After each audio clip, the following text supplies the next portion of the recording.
I had such a ball on Dune. I just cannot tell you how much. First of all, when I went in for the meeting with David Lynch and Dino De Laurentiis and Raphael sitting at the meeting, they wanted me to do the Baron. And they said, but we'd like you to put on 100 pounds. And I said to myself, I ain't gonna do that. Because as big as I am, another 100 pounds will put me in a box. I said, I'd love to be in the movie, but I'm not. They didn't want to build a suit. In the end, they built a suit for the guy who did the Baron. But they didn't want to build a suit. They wanted me. And I said, no, I just, it's going to kill me. I don't want to do that. So I did the nephew. Now, I loved doing the film. I had more fun on that film, and it was a tough film. Because you were wearing doeskin zip-on against your skin, then the costumes were plastic and rubber, and they didn't stretch. And we were in Mexico City, and it was 105, 110, 100 and whatever. It was terrible. Now, some great stories on that, some really good stories. They have a scene where I'm in a steel bathtub, and someone comes in and tells me Muad'Dib, who is the lead, is killing everybody. I get angry, and I punch through these lights above me, and this black rain in the tub covers me.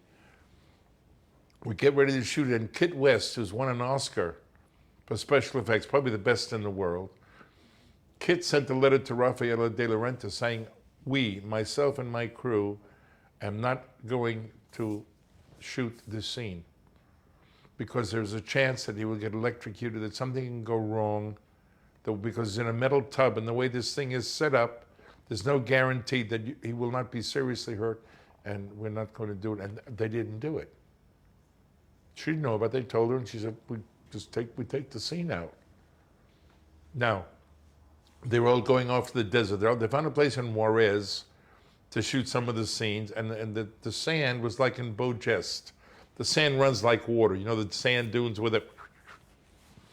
I have this scene. I'm supposed to walk up this sand dune, and stop and look around and say these lines. We're going to conquer this planet, etc. Well, first of all, it's 18 billion degrees hot outside. They got to bring us out in motorcycles with big tires for sand, because otherwise nothing moves. And he says, action, and I start up the sand dune, and as I'm going up, the sand is going down, and I ain't going anywhere. I'm going, but I'm not moving. So I get halfway there, and I stop. I look around. I'm the boss. I can do it. I look around and shooting. And I start again, and I do the lines. Okay, now comes time for close-ups, etc. It is terribly hot. People have been passing out all day. It is so terribly hot. So I take the bottom half off, and I leave the top half of my costumes on, and they're in a close-up shooting here. I start my lines, and the sand starts coming out from under the heels of my feet. So I start sinking. But an actor can't say cut, and you're in a close-up, you're not allowed to move. The camera's this close, if you move, you're out of the frame. So I'm sinking. I can't say I'm sinking. I'm sinking. Next thing you know, I tell them to cut. Okay, we get back up, we put the pants back on. They want to do some medium shots.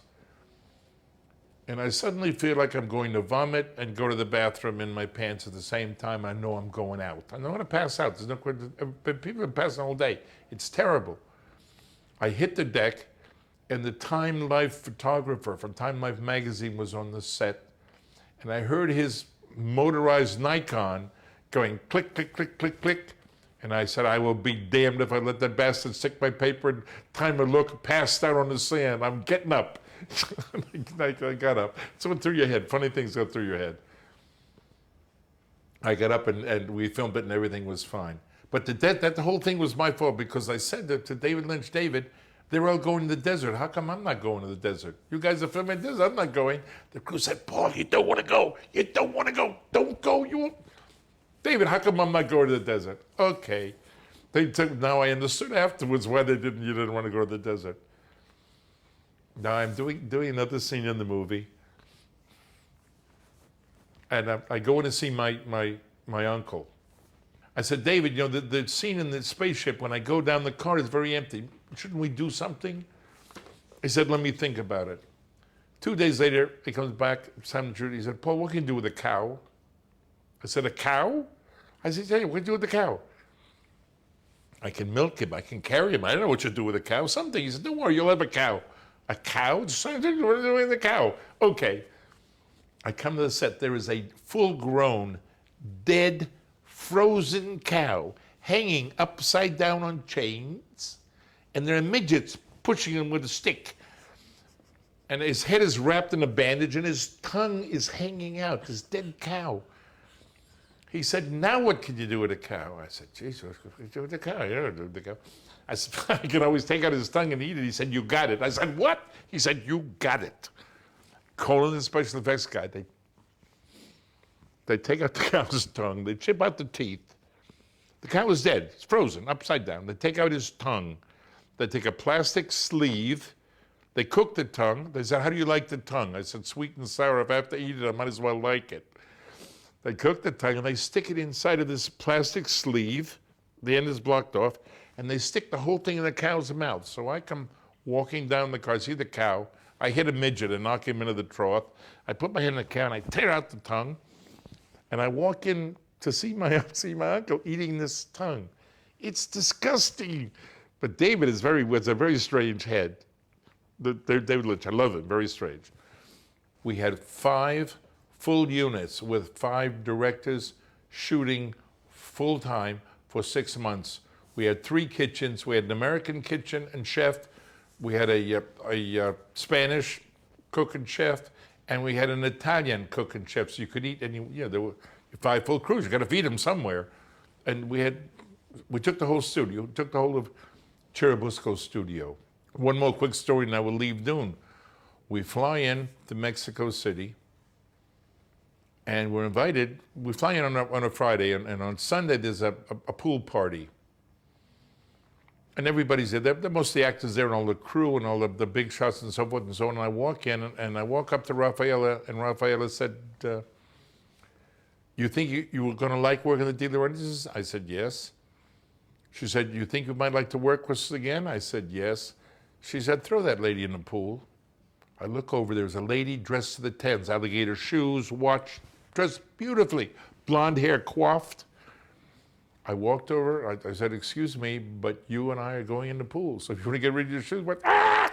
I jumped in the pool. She was the head of publicity. That, for the film. That day, I probably threw in half of the crew and half of the she wanted me to. It was just playing. I said, well, the only actor in history is going to go to work tomorrow. I'm going to have no publicity, no focus, no nothing, because nobody's going to talk to me. 6 years go by. We jump from this story. They're doing a film called Red Sonja with Arnold Schwarzenegger, and she's producing. And I walked in, and she said, you remember that conversation we had 5 years ago? I said, yes. She said, you're hired. That was a good throw.